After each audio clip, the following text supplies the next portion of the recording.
Saludándoles atentamente como siempre, su amigo José Manuel Marmolejo Delgado, en nuestro programa hace algún tiempo, en ese lugar de esta gran estación OMV Radio en Ecatepec de Morelos, Estado de México.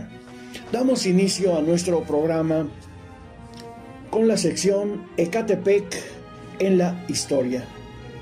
Para Ecatepec, la Sierra de Guadalupe ha sido parte esencial de su historia, de su desarrollo y ahora también, lamentablemente, de sus desgracias.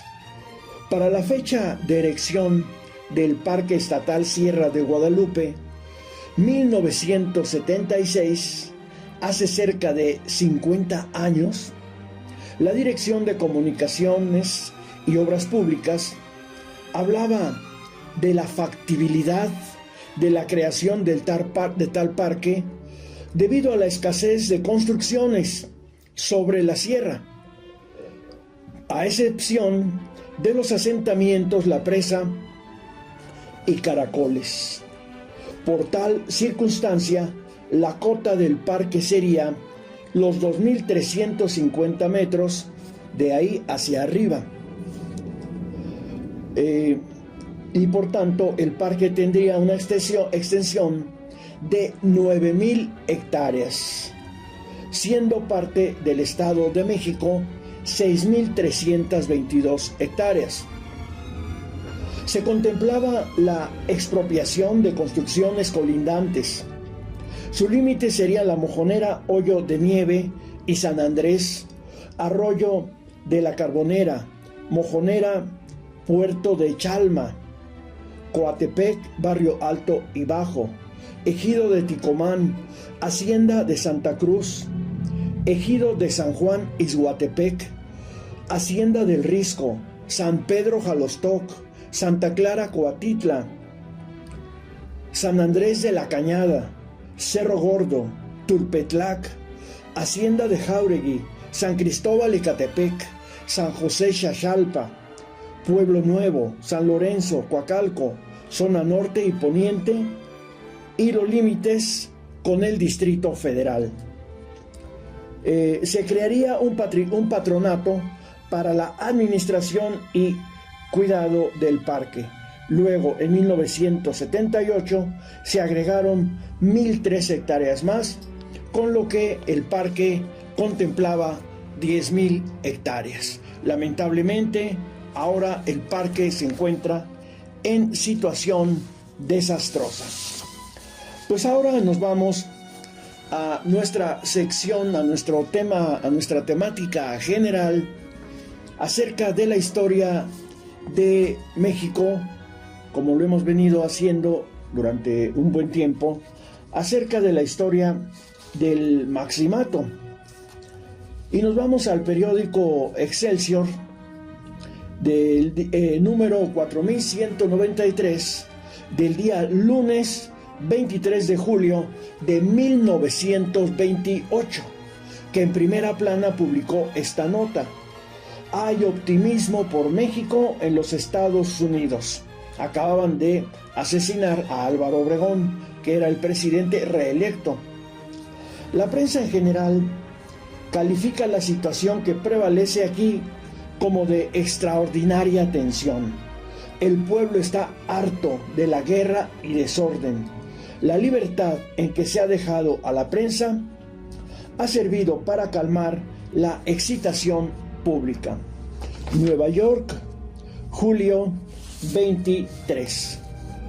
La intensidad noticiosa sobre el tema crimen de Obregón se había reducido ya, y la atención se concentraba en las declaraciones y acciones de Antonio Díaz Soto y Gama y de Adalberto Manrique. The Word publicó una entrevista que formuló a Soto y Gama, en la que éste negó que preparaba una sublevación en contra del gobierno de Calles. Soto y Gama había sido zapatista. Ese diario vaticinaba que no se designaría al presidente sustituto de México, sino que hasta que concluyera el mandato de Calles, y que ese cargo podría ser ocupado por Aaron Sainz, que era el gobernador de Nuevo León. El New York American decía que eran infundados los temores de desórdenes en México y que el pueblo ya estaba harto de revoluciones, que el manifiesto lanzado por el secretario de Guerra, Joaquín Amaro, había contribuido a apaciguar los ánimos. Además, este periódico, propiedad de William R. Hertz, decía que México siempre había tenido pobres, aunque los pobres de ahora han recibido instrucción en las escuelas y han aprendido en ellas que son pobres. Eso decía Hertz. También afirmó que con la muerte de Obregón, el conflicto iglesia-gobierno permanecía igual. En torno a la libertad de prensa, esta se sostenía siendo tal vez una válvula de escape para evitar conflictos. El New York Times publicó un mensaje fechado en la Ciudad de México en el que se predecía que el sustituto de Calle sería Sainz. Un legislador mexicano afirmó que el 1 de septiembre el Congreso elegiría un presidente provisional, que podría ser el mismo Calles o Aaron Sainz. Ese cargo tendría una duración de solamente 2 años. Otra nota es la siguiente. Va a consignarse hoy el acta del atentado. El inspector general de policía enviará al procurador de justicia. El inspector general de policía, Antonio Ríos Certuche, consignaría el acta del crimen de Obregón a la Procuraduría General de Justicia del Distrito Federal. Dicho documento contenía las declaraciones de José de León Toral y demás implicados o presuntos implicados en el homicidio. Al hacerse esa remisión, tal vez los acusados serían enviados a la terrible cárcel de Belén. Otra nota es la siguiente. Nada pide la viuda del general Obregón. Estima que sería suficiente castigo para el asesino de su esposo ver la desolación de su hogar. Ceremonias fúnebres en toda la República. A la misma hora en que bajaba a la tumba el expresidente, se le rindieron honores militares. Navojoa, julio 22. No pido nada contra el asesino, pero estimo que sería suficiente castigo para él presenciar este cuadro de dolor en que mi corazón parece naufragar definitivamente. En mi gran pesar, me consuela un tanto tener reunidos conmigo a mis hijos, a mis familiares y amigos que me consuelan. Estas palabras fueron pronunciadas por la viuda antes de recibir el cuerpo de su esposo. A las 4 de la tarde se volvió a colocar el féretro de Obregón en el tren para que fuera conducido a Huetabampo, en donde sería sepultado junto con los restos de su madre. Torreón, Coahuila, julio 22. A las 8 de la noche, en el momento en que el cadáver de Obregón era bajado a tierra, en el campo militar se celebraba una ceremonia luctuosa a la que concurrieron el general José Gonzalo de Escobar y el general José de San Martín, jefe de la guarnición, los generales Luis Ibarra y Federico Herrera, así como el presidente municipal Nazario S. Ortiz Garza y el señor secretario del ayuntamiento Eduardo Guerra. La artillería de montada disparó 21 cañonazos que repercutieron en todos lados. Durante 10 minutos se suspendieron todas las actividades en la ciudad como señal de duelo. Colima, julio 22. A las 8 de la noche de ayer, frente al Palacio de Gobierno, se efectuó un homenaje póstumo en memoria de Obregón. El coronel Albegundo Martínez García llamó a rendir homenaje a la memoria de Obregón, Luego habló en nombre del gobernador el profesor José González. Una compañía del 23º Batallón, al mando del coronel Ezequiel López Salinas, hizo los honores con 21 cañonazos morteros.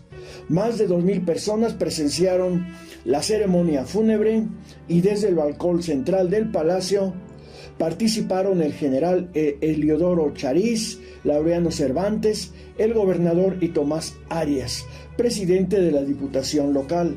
Veracruz, julio 22, a las 8 de la noche de ayer, el barco insignia Anáhuac hizo el disparo de 21 cañonazos en el momento en que en Guatabampo era sepultado Obregón.